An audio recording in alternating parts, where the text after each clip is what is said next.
What if I told you that right now, as you're watching this video, your mind is creating the very anxiety you want to escape from? And what if I also told you that in the next few minutes, you're going to learn how to flip that script and transform your relationship with anxiety forever? Take a deep breath with me right now.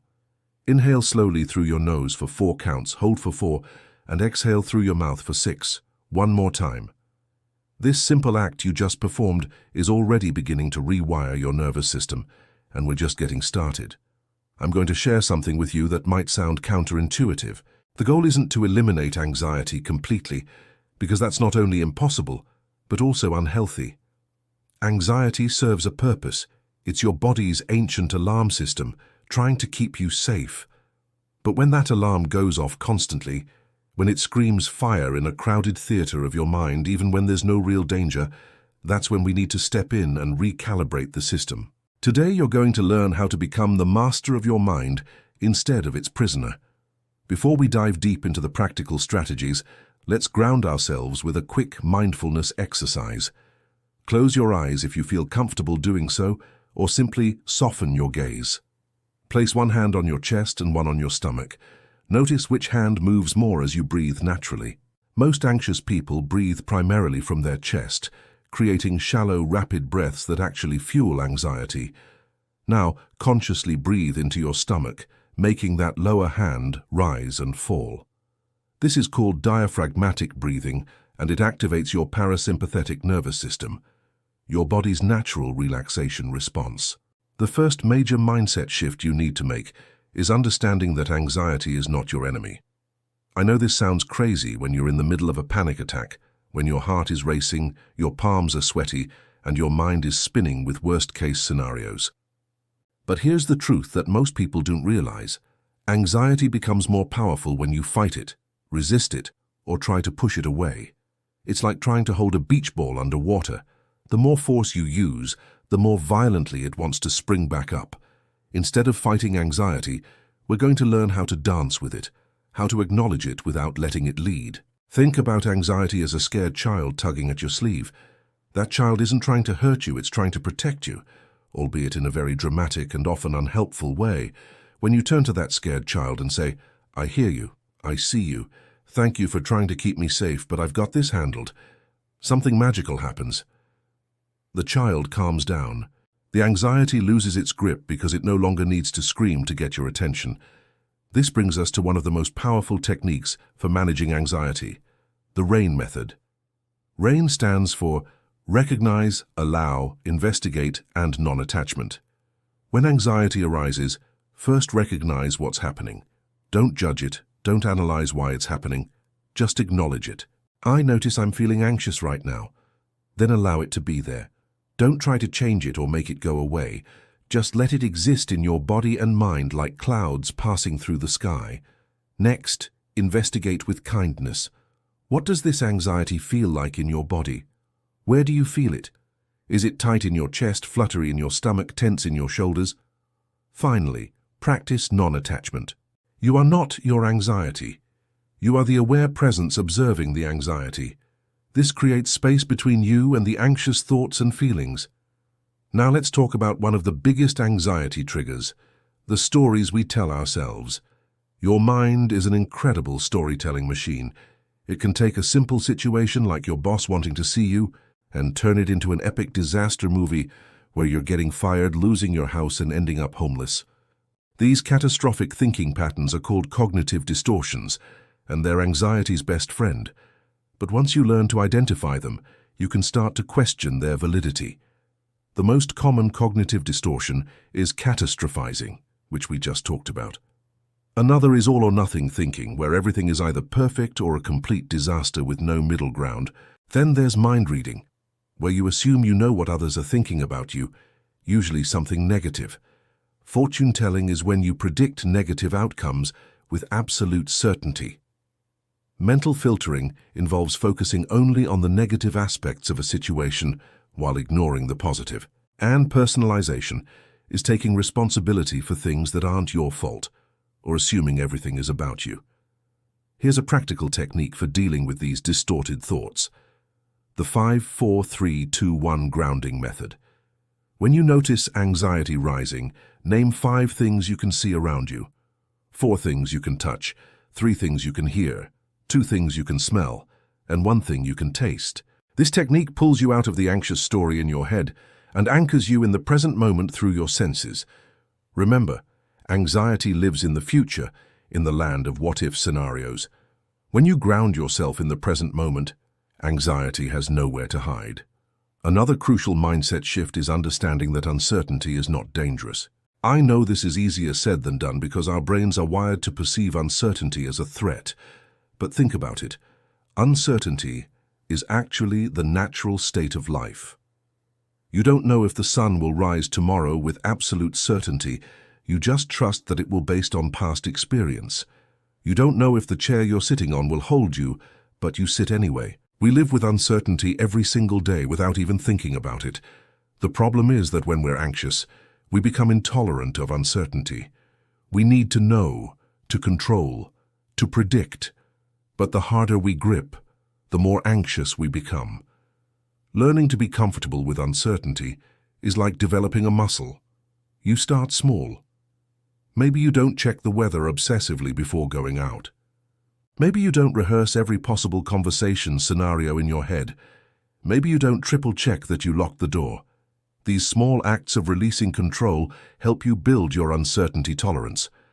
Let's talk about the relationship between thoughts and feelings, because this is where most people get stuck. Many people believe that thoughts create feelings, and while this is often true, it's not the whole story. Sometimes feelings arise first, and then our mind creates thoughts to explain or justify those feelings. This is important because if you're waiting for anxious thoughts to disappear before you can feel better, you might be waiting a very long time. Instead, you can work directly with the physical sensations of anxiety in your body. Progressive muscle relaxation is an incredibly effective technique for this. Starting with your toes, tense each muscle group for 5 seconds, then release and notice the contrast between tension and relaxation. Work your way up through your calves, thighs, abdomen, hands, arms, shoulders, and face. This technique not only releases physical tension, but also teaches your nervous system the difference between tension and relaxation, making it easier to recognize and release anxiety when it arises. Breathing techniques are another powerful tool for working directly with the physiological aspects of anxiety. We already practice diaphragmatic breathing, but let me teach you another technique called box breathing. Inhale for 4 counts, hold for 4, exhale for 4, hold empty for 4. This creates a box pattern, hence the name. This technique is used by Navy SEALs, emergency responders, and athletes to maintain calm under pressure. The key is consistency. Practice this when you're not anxious, so it becomes automatic when you need it most. Now let's address one of the most challenging aspects of anxiety, the meta-anxiety, or anxiety about anxiety. This is when you become anxious about having anxiety, creating a vicious cycle. You notice your heart rate increasing and think, oh no, here comes a panic attack, which makes your heart rate increase even more, which confirms your fear, and so on. Breaking this cycle requires changing your relationship with the physical sensations of anxiety. Instead of interpreting a racing heart as danger, try reframing it as excitement or preparation. Your body is literally preparing you for action, flooding you with energy, and heightening your awareness. This is the same physiological response you'd have if you were about to give a presentation, go on a first date, or ride a roller coaster. The sensations are neutral, it's your interpretation that makes them feel threatening or exciting. Mindfulness meditation is perhaps the most researched and effective long-term strategy for managing anxiety. But here's what most people get wrong about meditation.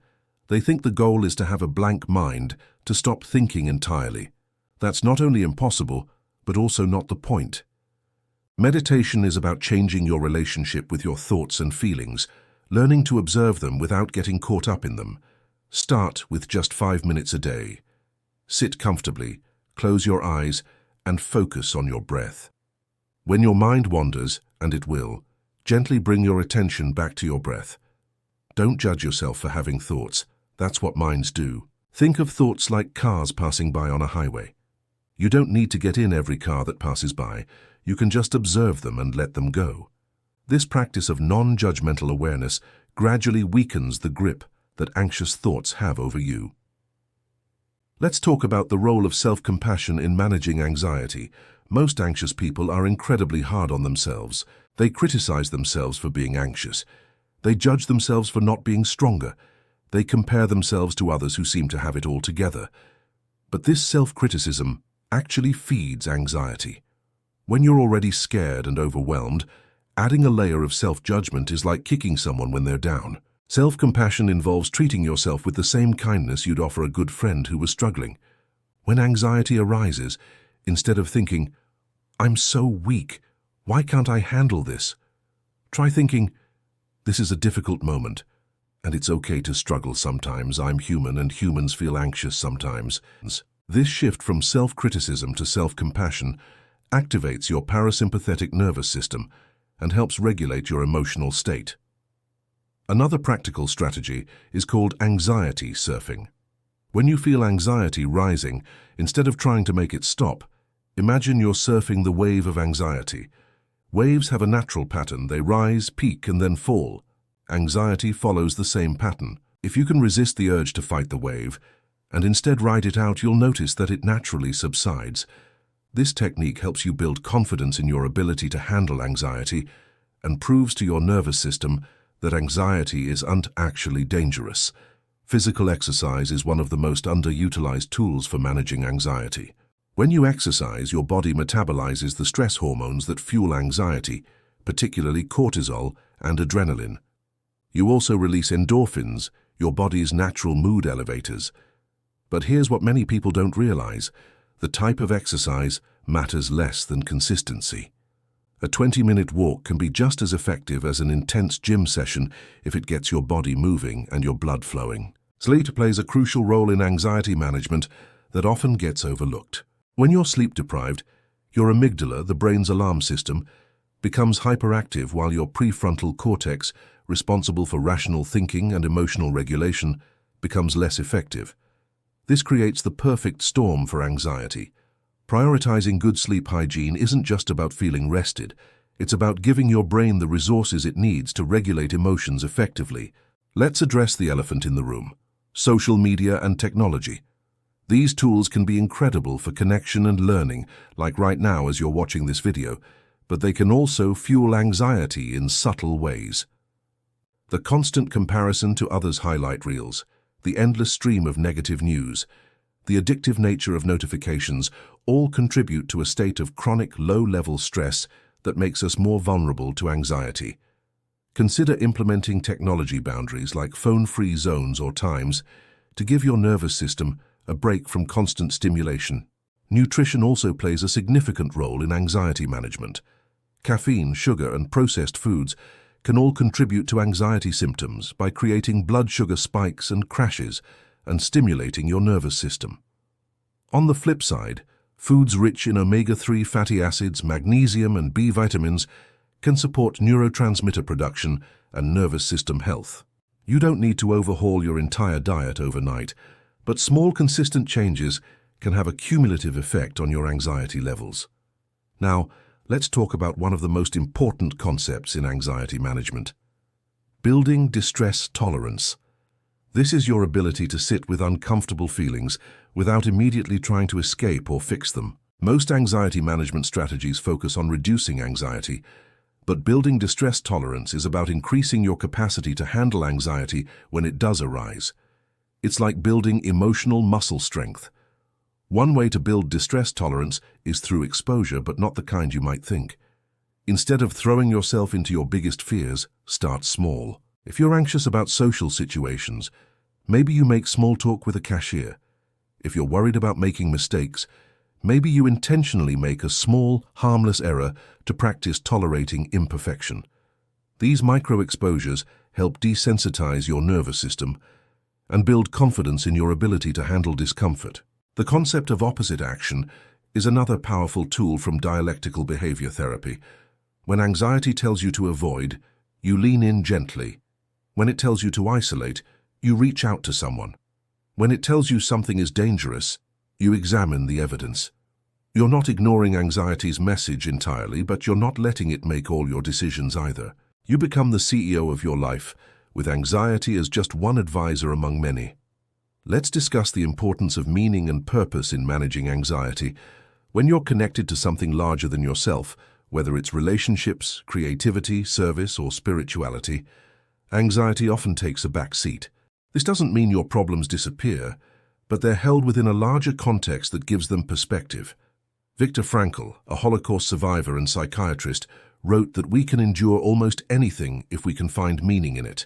While anxiety might feel meaningless, learning to manage it can become deeply meaningful as you develop resilience, compassion, and wisdom that you can share with others. Building a support network is crucial for managing anxiety, but it's not just about having people to talk to when you're struggling. It's about surrounding yourself with people who understand mental health, who don't minimize your experiences, and who can offer practical support when needed. This might include friends, family, support groups, therapists, or online communities. The key is quality over quantity. One or two people who truly understand and support you are worth more than dozens of superficial relationships. Let's address perfectionism, which is anxiety's favorite companion. Perfectionism isn't about having high standards. It's about setting impossibly high standards and then beating yourself up when you inevitably fall short. It's driven by the fear that if you're not perfect, you won't be loved, accepted, or valued. But perfectionism actually increases anxiety because it sets you up for constant failure and self-criticism. The antidote to perfectionism isn't lowering your standards. It's embracing what psychologists call good enough. Good enough doesn't mean mediocre. It means recognizing that done is often better than perfect, that mistakes are learning opportunities, and that your worth isn't determined by your performance. Practice setting realistic goals, celebrating progress over perfection, and treating yourself with compassion when things don't go as planned. Time management and anxiety are intimately connected. When you feel overwhelmed by everything you need to do, anxiety naturally rises.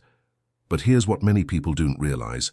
The feeling of being overwhelmed often comes not from having too much to do, but from not having clarity about priorities and next steps. Breaking large tasks into smaller, manageable steps and using tools like time blocking or priority matrices can significantly reduce anxiety by giving you a sense of control and progress. Let's talk about the power of routine in managing anxiety. When life feels unpredictable and chaotic, having consistent routines can provide a sense of stability and control. This doesn't mean every minute needs to be scheduled, but having anchors throughout your day, like a morning routine, regular meal times, or a bedtime ritual, can help regulate your nervous system and provide predictable moments of calm. Boundaries are essential for anxiety management, but they're often misunderstood. Boundaries aren't walls that keep people out. They're guidelines that help you maintain your emotional and mental health. This might mean saying no to commitments when you're already overwhelmed, limiting discussions about topics that trigger your anxiety, or asking for space when you need to recharge. Setting boundaries often feels uncomfortable at first, especially if you're used to putting others' needs before your own, but it's essential for long-term mental health. The relationship between creativity and anxiety is fascinating. Many creative activities like drawing, writing, music, or crafts naturally induce a flow state that's incompatible with anxiety. When you're fully absorbed in creative expression, your mind can't simultaneously worry about the future or ruminate about the past. You don't need to be talented or create anything meaningful. The act of creation itself is therapeutic. Keep a sketchpad, journal, or musical instrument nearby for times when anxiety strikes. Let's address the role of professional help in managing anxiety. There's still, unfortunately, some stigma around therapy and mental health treatment, but seeking professional help is a sign of strength, not weakness. Therapies like cognitive behavioral therapy, acceptance and commitment therapy, and exposure therapy have decades of research supporting their effectiveness for anxiety disorders. Medication can also be helpful for some people, particularly when anxiety is severe or interfering significantly with daily life. The key is finding the right combination of strategies that work for you. Gratitude practice might sound cliché, but research shows it can significantly impact anxiety levels. When you focus on what you're grateful for, Your brain literally can't simultaneously focus on what you're worried about. But effective gratitude practice goes beyond just listing things you're thankful for. Try to really feel the gratitude in your body, to remember specific moments of appreciation, and to include both big and small things. The goal isn't to minimize your struggles, but to create balance in your perspective. Nature has a profound impact on anxiety levels. There's actual research showing that spending time in nature reduces cortisol levels, lowers blood pressure, and improves mood. If you can't get to a forest or beach, even looking at pictures of nature or having plants in your living space can have benefits. The Japanese practice of forest bathing, or Shinrin-yoku, involves mindfully immersing yourself in nature using all your senses. You're not hiking for exercise or taking photos for social media, you're simply being present with the natural world. As we near the end of our journey together, I want to remind you of something crucial. Managing anxiety is not about becoming someone who never feels anxious. It's about becoming someone who can feel anxious and still live a rich, meaningful life. It's about building a different relationship with uncertainty, discomfort, and your own thoughts and feelings. It's about developing the skills and perspective to ride the waves of life rather than being constantly knocked over by them. Recovery from anxiety isn't linear. You'll have good days and difficult days, periods of progress, and times when old patterns resurface. This is normal and expected, not a sign of failure. Each time you practice one of these techniques, each time you choose self-compassion over self-criticism, each time you face uncertainty with curiosity rather than fear, you're strengthening your resilience and creating new neural pathways in your brain. Remember that transformation happens gradually, then suddenly. You might not notice day-to-day changes, but looking back over weeks or months, you'll see how much you've grown. Trust the process, be patient with yourself, and remember that seeking help and working on your mental health is one of the bravest and most important things you can do, not just for yourself, but for everyone whose life you touch. Your anxiety doesn't define you, and it doesn't have to control you. You have the power to transform your mindset, to build new habits, and to create a life where anxiety is just one small part of your experience rather than the dominant force. The techniques we've discussed today are your tools, but you are the craftsperson who decides how to use them to build the life you want. Take a moment now to appreciate yourself for taking the time to learn these strategies, for caring enough about your well-being to invest in understanding your anxiety and developing healthier responses to it. This is the beginning of your transformation, and I believe in your ability to create positive change in your life.